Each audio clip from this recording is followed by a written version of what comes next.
Hello, my dear student. Now I am explaining the PYQ of NEET exam in a year 2020 to 24. Topic is the cell is the unit of life. चलिए start करते हैं। 2024 में question आया है matching the column. Fleming ने chromatin बताया था, Robert brown ने न्यूक्लियस, पैलेट ने राइबोसोम। तो ए का सेकेंड, बी का फोर्थ और सी का थर्ड। ए का सेकेंड, बी का थर्ड, बी का फोर्थ और सी का थर्ड। तो ये आंसर हो जाएगा ए। ए का सेकेंड, बी का फोर्थ, सी का थर्ड। नेक्स्ट पेज पर आते हैं। Mesosome membrane bound organelle prokaryote में नहीं पाए जाते, तो आंसर नहीं होगा। मीजोजोम को माइटोकॉन्ड्रिया ऑफ बैक्टीरियल सेल बोलते हैं। यानी प्रोकैरियोट या बैक्टीरिया में मेम्ब्रेन बाउंड ऑर्गेनेल नहीं होते हैं, इसलिए आंसर नहीं होगा। राइबोसोम की चेन को पॉलीराइबोसोम बोलते हैं, ये भी आंसर नहीं होगा। Special structure extension of the plasma membrane, ये आंसर हो जाएगा। जब आप बैक्टीरिया की मेम्ब्रेन देखेंगे डायग्राम में ऐसे फोल्ड होती है और फोल्ड होकर ये मीजोजोम बनता है, इसलिए आंसर इसका सी हो जाएगा। क्रोमोजोम उसमें होते ही नहीं है, इसलिए आंसर डी नहीं होगा। नेक्स्ट क्वेश्चन पर आते हैं। ये भी 2024 का है, मैचिंग द कॉलम है। हिस्टोन प्रोटीन बेसिक प्रोटीन होती है, एक का थर्ड हो जाएगा। न्यूक्लियोसोम डीएनए और स्टोन का कॉम्बिनेशन है, जब हिस्टोन के ऑक्टामर पर डीएनए wrapped होता है। यू क्रोमेटिन लूजली पैक्ड है। तो ए का थर्ड, बी का फोर्थ, ए का थर्ड, बी का फोर्थ। ना ये होगा, ना ये होगा, ना ये होगा, तो ये बचा। यही आंसर इसका हो जाएगा। डी वाला ऑप्शन इसका आंसर होगा। नेक्स्ट क्वेश्चन पर आते हैं। Correct about the type of junction. Adhering junction facilitate the cell communicate with the each other. नहीं, ये एडियर के लिए भी सही नहीं है। अपन जंक्शन की बात कर रहे हैं, एडियर के लिए सही नहीं है। टाइट जंक्शन स्टॉप द सबसे, ये सही है।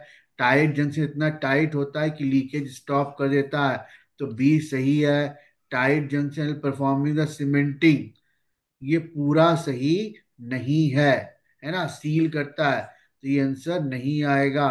गैप जंक्शन में गैप होता है, पाइप पड़ा होता है बिटवीन द सेल, तो ये भी आंसर नहीं होगा, इसलिए इसका आंसर सी चला जाएगा। नेक्स्ट क्वेश्चन पर आते हैं।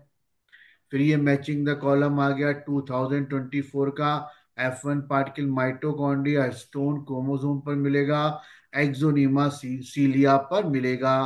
तो ए का फोर्थ, बी का फर्स्ट, ए का फोर्थ, बी का फर्स्ट और सी का गोल्गी ऑपरेटर्स हो जाएगा। ए का फोर्थ करना है, ए का अपने को करना है फोर्थ, बी का करना है अपने को फर्स्ट, सी का करना है सेकंड और डी का करना है थर्ड, यानी गोल्गी। डी का क्या हो जाएगा, गोल्गी।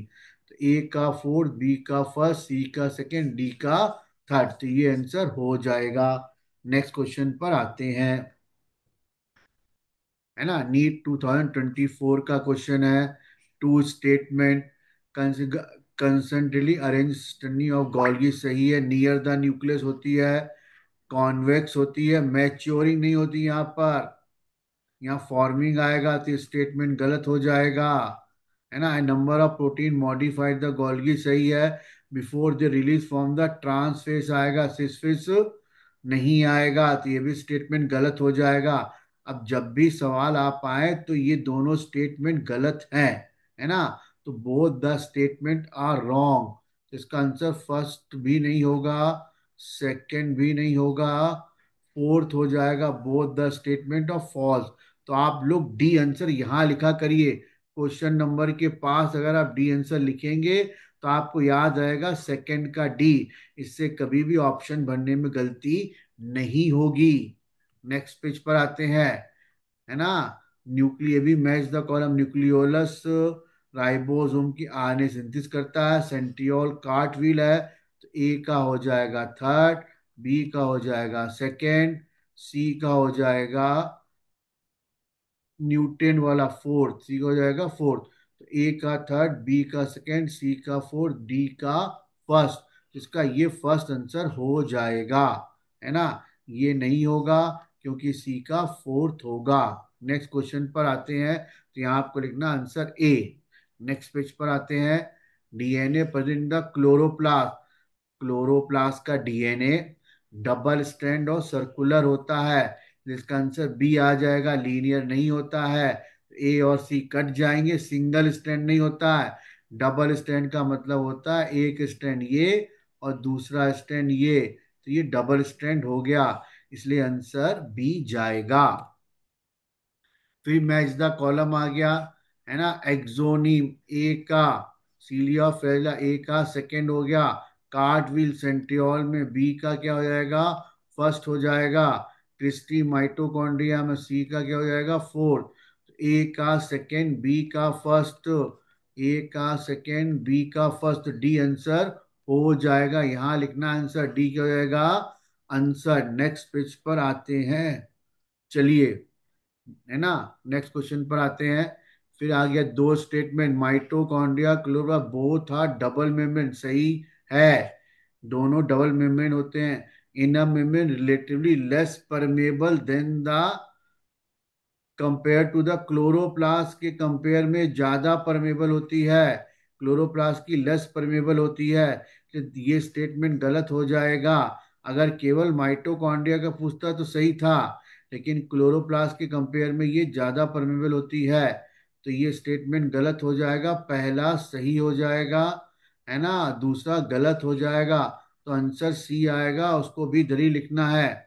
नेक्स्ट पेज पर आते हैं। ये भी दो स्टेटमेंट, बैक्टीरिया का mesosome extension of the plasma membrane सही है। Help in the DNA application ये भी सही है, तो दोनों स्टेटमेंट करेक्ट हैं। सी आंसर हो जाएगा, both the statement are correct. यहीं पे आप टिक करिएगा तो कभी गलत ऑप्शन नहीं भर पाओगे बबल में, फर्स्ट का सी दिखेगा। नेक्स्ट पे आते हैं। गॉल्गी के रिस्पेक्ट में क्या सही है और क्या गलत है, ये आपको बताना है। गॉल्गी ग्लाइकोप्रोटीन बनाता, सही है, ये नहीं करेगा। प्रोटीन सिंथेसिस में हेल्प करता है, modify the protein by the ribosome on the ER, ये कोई मतलब नहीं, ईआर से रिलेटेड है, ये भी नहीं करेगा। मतलब मॉडिफाइड करता है, ईआर में बनने वाली प्रोटीन को मॉडिफाइड करता है, ये स्टेटमेंट सही है। तो ए सही है और सी सही है, बाकी गलत है, तो इसका आंसर बी हो जाएगा। A and C are right. Next question पर आते हैं।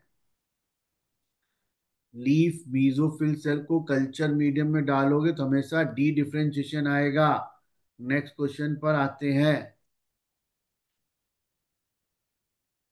80 डिफरेंट टाइप ऑफ प्रोटीन है, याद कर लो, मॉलिक्यूलर जेनेटिक्स में ये दिया हुआ है। कहाँ दिया हुआ है ये, मॉलिक्यूलर जेनेटिक्स में दिया हुआ है, तो ये याद कर लीजिएगा, इंपॉर्टेंट है।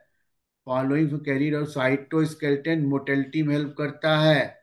प्रोटीन सिंथेसिस राइबोसोम करता है, तो ये आंसर नहीं होगा। ट्रांसपोर्टेशन मेम्ब्रेन करती है, न्यूक्लियर डिवीजन भी इसका आंसर नहीं होगा। नेक्स्ट पे आते हैं। पोरिन पोर हो गए, तो ए का हो जाएगा fourth. Like haemoglobin pink colour का हो जाएगा, बी का हो जाएगा फर्स्ट। एक्यूमुलेशन यहाँ पे हो जाएगा, सी का हो जाएगा सेकेंड। अब ये pink colour like haemoglobin mic mineral and nutrient का टॉपिक है, तो ये तो नहीं आएगा। तब भी इसका आंसर ए का फोर्थ, बी का फर्स्ट और सी का सेकेंड और डी का थर्ड हो जाएगा। इसका आंसर सी हो जाएगा। नेक्स्ट क्वेश्चन पर आते हैं। Face the difficulty pass to the cell membrane, cell membrane से लिपिड सेलुबल सब्सटेंस पास हो जाता है, ध्यान रखना। इसीलिए जो मुंह में क्रीम लगाते हैं तो मुंह के अंदर चली जाती क्रीम, स्किन के अंदर चली जाती है। हाइड्रोफोबिक भी पास हो जाते हैं, हाइड्रोफिलिक मेम्ब्रेन से आसानी से पास नहीं होते हैं। इसका आंसर सी हो जाएगा। नेक्स्ट पेज पर आते हैं, नेक्स्ट क्वेश्चन पर आते हैं। डिफिकल्टी पानी में घुलने वाले, आसानी से पास नहीं होते हैं। पीएच इंक्रीज एल्कलाइन कर दो तो लाइसोसोम काम नहीं करेगा, लाइसोसोम एसिडिक पीएच पे काम करता है। ये दोनों तो सही है, ये आंसर हो जाएगा। एल्कलाइनिक पीएच पे ढंग से वो काम नहीं करता है, इसलिए आंसर सी हो जाएगा। नेक्स्ट क्वेश्चन, ई आर के रिस्पेक्ट में क्या गलत है ना? ये सही है, बी भी सही है, एस ई आर में कोई राइबोसोम नहीं होते, प्रोकैरियोट में आर ई आर नहीं होता, इसलिए इसका आंसर सी हो जाएगा। चलिए आगे चलते हैं। इनकरेक्ट वाले क्वेश्चन बड़े खतरनाक होते हैं। पहला स्टेटमेंट सही है, ये एनसीईआरटी की लाइन है। एनसीईआरटी के न्यूक्लियस वाले पेज पर दिया हुआ है कि न्यूक्लियर मेम्ब्रेन से, अगर ये न्यूक्लियस है और ये साइटोप्लाज्म है, तो प्रोटीन और आरएनए अप डाउन करते हैं, यानी बोथ द डायरेक्शन में मूव करेंगे।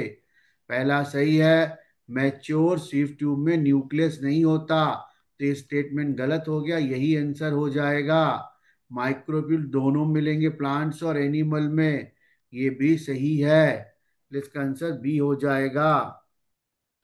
फिर match the column cristae in folding of mitochondria, A का क्या हो गया? थर्ड।